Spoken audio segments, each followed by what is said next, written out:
നമസ്കാരം, ശങ്കുലിയിലേക്ക് എല്ലാവർക്കും സ്വാഗതം.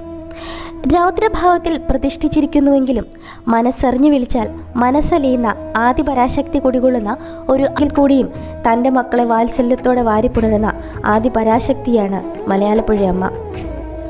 മറ്റ് ക്ഷേത്രങ്ങളിലെ വിഗ്രഹങ്ങളിൽ നിന്ന് വ്യത്യസ്തമായി പലതരം വസ്തുക്കളാലാണ് ഇവിടുത്തെ ഭഗവതി വിഗ്രഹം പണിതിട്ടുള്ളത്. കടും ശർക്കര യോഗം എന്ന രീതിയാണിത്. പലതരം തടിക്കഷ്ണങ്ങൾ, കളിമണ്ണ്, ആയുർവേദ പച്ചമരുന്നുകൾ, പാൽ, നെയ്യ്, ശർക്കര, മഞ്ഞൾ, ചന്ദനം, കർപ്പൂരം, സ്വർണം, വെള്ളി, മണൽ, പ്രകൃതിദത്തമായ പശ തുടങ്ങിയവ ചേരുന്നതാണിത്.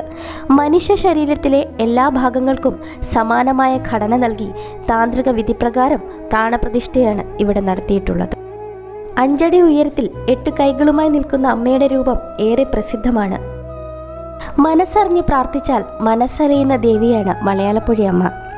അമ്മയുടെ അടുത്തെത്തി പ്രാർത്ഥിച്ചാൽ നമ്മുടെ എന്താഗ്രഹവും സഫലമാകും. ശത്രുക്കളിൽ നിന്ന് രക്ഷ നേടുവാനും വിവാഹ തടസ്സങ്ങളില്ലാതെ നടക്കുവാനും ജോലി തടസ്സം മാറുവാനുമെല്ലാം ഇവിടെ ആളുകളെത്തി പ്രാർത്ഥിക്കുന്നുണ്ട്. തുടർച്ചയായി 7 വെള്ളിയാഴ്ചകളിൽ ദേവിയെ ദർശിച്ച് പ്രാർത്ഥിച്ചാൽ ആഗ്രഹ സാഫല്യവും ഐശ്വര്യവും നൽകുമെന്ന വിശ്വാസം കുടികൊള്ളുന്ന അപൂർവ ക്ഷേത്രം കൂടിയാണിത്. കൊല്ലൂർ മൂകാംബിക ക്ഷേത്രവുമായി ബന്ധപ്പെട്ട് കിടക്കുന്നതാണ് മലയാളപ്പുഴ ക്ഷേത്ര ഐതിഹ്യം.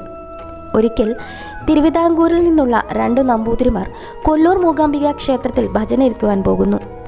അവരുടെ ഒപ്പം തന്നെ ഒരു ദേവീ വിഗ്രഹവും ഉണ്ടായിരുന്നു.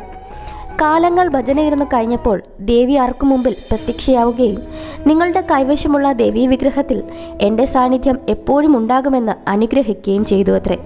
പിന്നീട് അവിടെ നിന്നിറങ്ങി പ്രാർത്ഥനയും പൂജയുമായി നാട് ചുറ്റുകയായിരുന്നു നമ്പൂതിരിമാർ.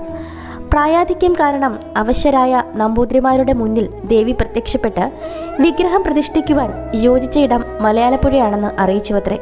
അങ്ങനെ അന്ന് പ്രതിഷ്ഠിതമായതാണ് മലയാളപ്പുഴ അമ്മയുടെ വിഗ്രഹമെന്നാണ് വിശ്വാസം. ഭക്തർക്ക് ഇഷ്ടമുള്ള ഭാവത്തിൽ മലയാളപ്പുഴയമ്മയെ ആരാധിക്കാമെന്നാണ് വിശ്വാസം. അച്ചക്കണ്ണാമല, ഉപ്പിടുംപാറമല, ഊട്ടുപാറമല ിരിക്കുന്ന രൂപത്തിലുള്ള ഗണപതി, സ്വയംഭൂവായ മഹാദേവൻ, മൂർത്തി തുടങ്ങിയ പ്രതിഷ്ഠകളാണ് ക്ഷേത്രത്തിലുള്ളത്. ക്ഷേത്രമതിലിന് കിഴക്ക് ആൽമര ചുവട്ടിൽ മലമാട് സ്വാമിത്തറ എന്ന പേരിൽ ഒരു മലദേവ സങ്കല്പമുണ്ട്. വെറ്റില, അടയ്ക്ക, പുകയില എന്നിവയാണ് ഇവിടുത്തെ പ്രധാന വഴിപാട്. ക്ഷേത്രത്തിലെ സ്വയംഭൂവായ ശിവലിംഗം വളർന്നുകൊണ്ടിരിക്കുന്നു എന്നാണ് വിശ്വാസം. വർഷം മുഴുവൻ പൂത്തു നിൽക്കുന്ന ഒരു കൊന്നമരത്തിൻ്റെ തണലിൽ സ്ഥിതി ചെയ്യുന്ന ഈ ശിവലിംഗത്തിന് പ്രത്യേകിച്ച് ക്ഷേത്രമൊന്നുമില്ല. ശിവരാത്രി ദിവസം ഇവിടെ പ്രത്യേക പൂജകൾ നടന്നുവരുന്നു. ശബരിമലയുടെ പ്രധാന ഇടത്താവളങ്ങളിലൊന്നായ മലയാളപ്പുഴ ദേവീ ക്ഷേത്രം നിലവിൽ തിരുവിതാംകൂർ ദേവസ്വം ബോർഡിൻ്റെ കീഴിലാണ്.